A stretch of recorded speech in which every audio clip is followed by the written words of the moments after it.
ನಮಸ್ಕಾರ ಎಲ್ರಿಗೂ, welcome back to my channel ಮನೆ ಮನೆ ಕೈ ರುಚಿ. ಇವತ್ತು ನಾನು ಮದುವೆ ಮನೆಗಳಲ್ಲಿ ಮಾಡುವಂಥ ಚಿರೋಟಿ ರೆಸಿಪಿನ ನಿಮ್ಮ ಮುಂದೆ ತಂದಿದ್ದೀನಿ. ಭಾಳ ಕುತೂಹಲ ಇತ್ತು ನನಗೆ ಈ ಚಿರೋಟಿ ಮಾಡೋದ್ರ ಬಗ್ಗೆ. ತುಂಬ ಪ್ರಯತ್ನದ ನಂತರ ಪರ್ಫೆಕ್ಟಾಗಿ ಮಾಡೋದನ್ನು ಕಲ್ತಿದ್ದೀನಿ. ಸುಲಭವಾಗಿ ಹೇಗೆ ಮಾಡೋದು ಅಂತ ತೋರಿಸ್ತೀನಿ ಬನ್ನಿ. ಒಂದು ಮಿಕ್ಸಿಂಗ್ ಬೌಲ್ಗೆ 1 ಕಪ್ ಚಿರೋಟಿ ರವೆನ ಹಾಕೋತಾ ಇದ್ದೀನಿ. ಅರ್ಧ ಕಪ್ಪು ಮೈದಾ ಹಿಟ್ಟನ್ನು ಹಾಕೋತಾ ಇದ್ದೀನಿ. ಚಿಟಿಕೆ ಉಪ್ಪನ್ನು ಸೇರಿಸೋಣ. ಇದಕ್ಕೆ 2 ಸ್ಪೂನಷ್ಟು ಬೆಣ್ಣೆನ ಹಾಕ್ತಾ ಇದ್ದೀನಿ. ಬೆಣ್ಣೆ ರೂಮ್ ಟೆಂಪ್ರೇಚರ್ನಲ್ಲಿ ಇರಬೇಕು.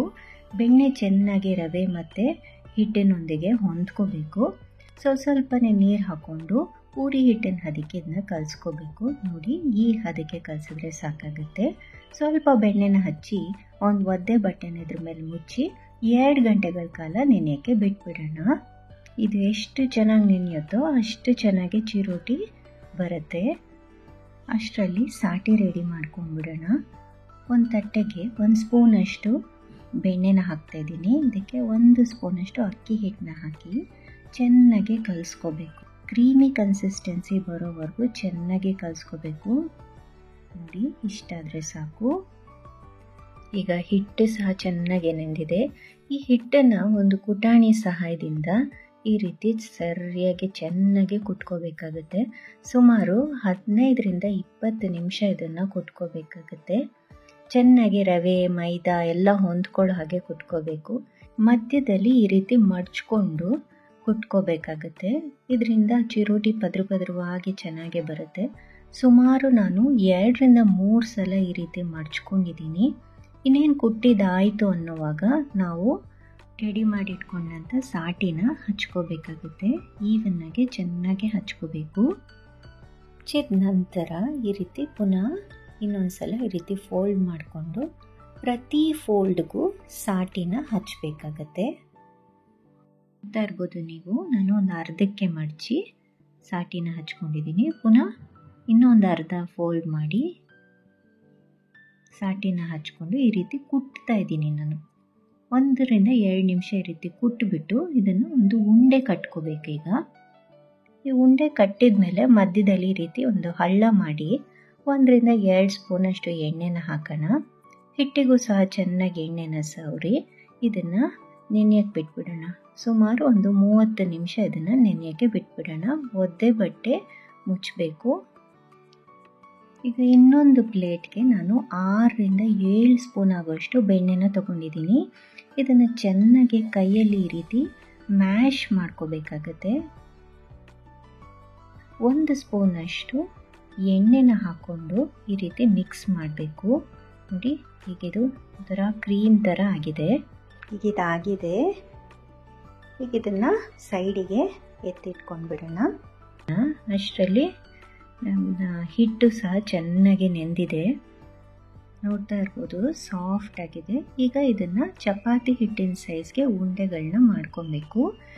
ಈ ಉಂಡೆಗಳನ್ನೆಲ್ಲ ಚಪಾತಿ ಥರನೇ ಲಟ್ಟಿಸ್ಕೋಬೇಕು. ನಾನು ಅಕ್ಕಿ ಹಿಟ್ಟನ್ನ ಉದುರಿಸ್ಕೊಂಡು ಲಟ್ಟಿಸ್ತಾ ಇದ್ದೀನಿ. ನಾನು ಹಾಕಿರೋ ಮೆಷರ್ಮೆಂಟ್ಗೆ 6 ಚಪಾತಿಗಳು ರೆಡಿಯಾಗಿದ್ದಾವೆ. ನೋಡಿ, ಇಷ್ಟು ತೆಳ್ಳಗೆ ಲಟ್ಟಿಸಿದ್ರೆ ಆಯಿತು.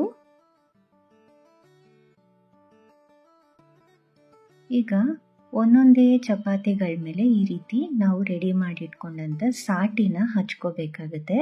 ಹಚ್ಚಿದ ನಂತರ ನೋಡಿ, ಈವೆನ್ನಾಗಿ ಈ ರೀತಿ ಹಚ್ಕೋಬೇಕು. ಇದು ಹಚ್ಚಿದ ನಂತರ ಅಕ್ಕಿ ಹಿಟ್ಟನ್ನ ಈ ರೀತಿ ಉದುರಿಸ್ಕೋಬೇಕಾಗುತ್ತೆ. ಈಗ ಇದ್ರ ಮೇಲೆ ಇನ್ನೊಂದು ಚಪಾತಿನ ಹಾಕಿ ಅದ್ರ ಮೇಲೂ ಸಹ ಸಾಟಿನ ಹಚ್ಚಬೇಕಾಗುತ್ತೆ.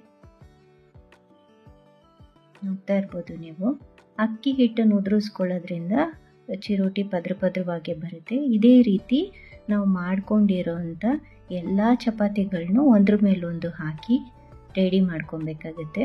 ನಾವು 6 ಚಪಾತಿಗಳನ್ನ ಮಾಡ್ಕೊಂಡಿದ್ವಿ. 6 ಲೇಯರ್ಸ್ ಈ ಥರ ಒಂದ್ರ ಮೇಲೊಂದು ಹಾಕಿ ನಾನು ರೆಡಿ ಮಾಡ್ಕೊಂಡಿದ್ದೀನಿ. ಇದು ಫೈನಲ್ ಲೇಯರು. ಫೈನಲ್ ಲೇಯರ್ ಮೇಲೂ ನಾನು ಅದೇ ರೀತಿ ಸಾಟಿನ ಹಾಕಿ ಅಕ್ಕಿ ಹಿಟ್ಟನ್ನ ಉದುರಿಸ್ತಾ ಇದ್ದೀನಿ. ಈಗ ಈ ಪದ್ರವಾಗಿ ಜೋಡಿಸಿರೋ ಚಪಾತಿಗಳನ್ನ ಈ ರೀತಿ ಸುತ್ಕೋಬೇಕಾಗುತ್ತೆ. ಸುತ್ತಿದ ನಂತರ ಎಡ್ಜಸ್ನ ಈ ರೀತಿ ಲಾಕ್ ಮಾಡ್ಕೋಬೇಕು. ಹಚ್ಚಿರೋ ಸಾಟಿ ಏನಾದರೂ ಆಚೆ ಬಂದಿದ್ರೆ ಅದನ್ನಿದ್ರ ಮೇಲೆಲ್ಲ ಸವರಿ ಒಂದು 10 ನಿಮಿಷ ಬಟ್ಟೆ ಮುಚ್ಚಿ ಎತ್ತಿಟ್ಬಿಡೋಣ. ನೋಡಿ, ಈಗ ಇದನ್ನು ಪೂರಿ ಹಿಟ್ಟಿನ ಸೈಜ್ಗೆ ಕಟ್ ಮಾಡ್ಕೊಳ್ಳೋಣ.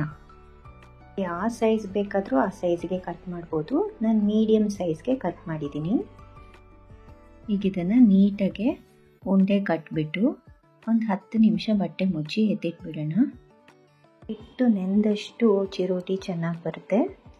ನೋಡಿ, ಈಗ ಹಿಟ್ಟು ರೆಡಿಯಾಗಿದೆ, ಚೆನ್ನಾಗಿ ನೆಂದಿದೆ. ಈಗ ನಾವು ಮಾಮೂಲಿ ಪೂರಿ ಎಲ್ಲ ಹೇಗೆ ಲಟ್ಟಿಸ್ತೀವಲ್ಲ ಅದೇ ರೀತಿ ಇದನ್ನು ಲಟ್ಟಿಸ್ಕೋಬೇಕಾಗುತ್ತೆ. ಲಟ್ಸಿರೋ ಪೂರಿನ ಇಮ್ಮಿಡಿಯೇಟಾಗಿ ಕಾದಿರೋ ಎಣ್ಣೆಗೆ ಹಾಕಿ ಫ್ರೈ ಮಾಡ್ಕೋಬೇಕು. ಒಂದು ಕಡ್ಡಿ ಸಹಾಯದಿಂದ ಪೂರಿ ಮಧ್ಯೆ ಒಂದು ತೂತು ಮಾಡ್ಕೋಬೇಕಾಗತ್ತೆ ಹೀಗೆ. ಮತ್ತು ಈ ಕಾದಿರೋ ಎಣ್ಣೆನ ತೂತಿನ ಒಳಗಡೆ ಈ ರೀತಿ ಹಾಕ್ತಾ ಬರಬೇಕು. ಚಿರೋಟಿ ಉಬ್ಬೋವರೆಗೂ ಈ ರೀತಿ ಎಣ್ಣೆ ಹಾಕ್ತಾನೇ ಇರಬೇಕು. ನೋಡಿ, ಇದು ಉಬ್ಬುತ್ತಾ ಇದೆ. ಈಗ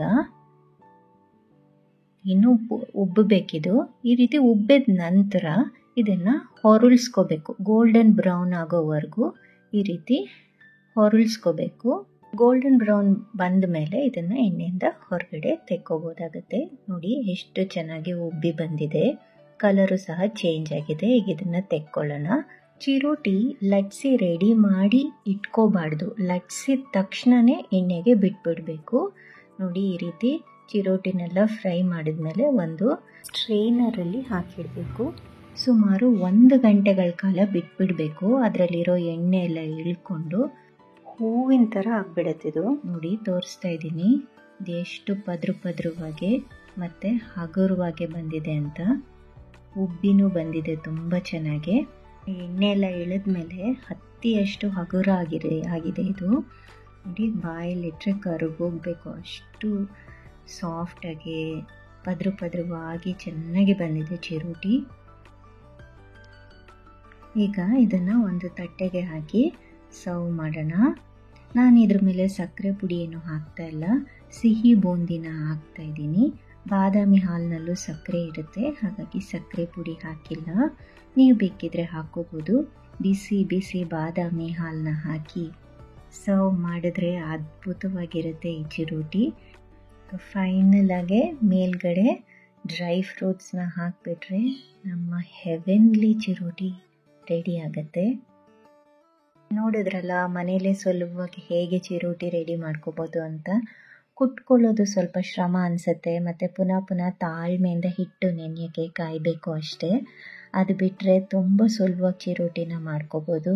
ಟ್ರೈ ಮಾಡಿ, ಹೇಗೆ ಬಂತು ಅಂತ ಖಂಡಿತ ಕಮೆಂಟ್ ಸೆಕ್ಷನಲ್ಲಿ ತಿಳಿಸಿ. ಹಾಗೆಯೇ ಈ ವಿಡಿಯೋ ನಿಮಗೇನಾದರೂ ಇಷ್ಟ ಆಗಿದ್ದರೆ ಪ್ಲೀಸ್ ಲೈಕ್ ಮಾಡಿ, ಶೇರ್ ಮಾಡಿ ಮತ್ತು ಸಬ್ಸ್ಕ್ರೈಬ್ ಮಾಡಿ ಅಂತ ಹೇಳ್ತಾ, see you in the next video. Happy cooking.